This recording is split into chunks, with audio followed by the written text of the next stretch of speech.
ایک شخص حارث بن ہشام نامی نے حضرت صلی اللہ علیہ وآلہ وسلم سے سوال کیا تھا کہ حضور آپ پر وحی کیسے نازل ہوتی ہے؟ آپ صلی اللہ علیہ وآلہ وسلم نے فرمایا کہ وحی نازل ہوتے وقت کبھی مجھ کو گھنٹی کی سی آواز محسوس ہوتی ہے اور وحی کی یہ کیفیت مجھ پر بہت شاق گزرتی ہے۔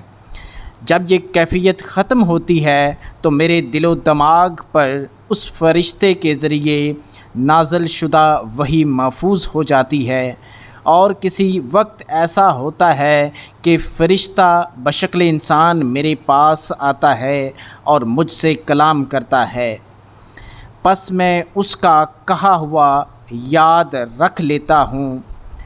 اسی حدیث مبارکہ کو ایک بار پھر ریپیٹ کر لیتے ہیں تاکہ ذہن نشین ہو جائے۔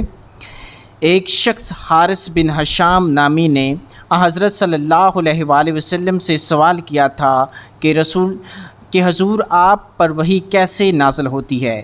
آپ صلی اللہ علیہ وآلہ وسلم نے فرمایا کہ وحی نازل ہوتے وقت کبھی مجھ کو گھنٹی کی سی آواز محسوس ہوتی ہے اور وحی کی یہ کیفیت مجھ پر بہت شاق گزرتی ہے۔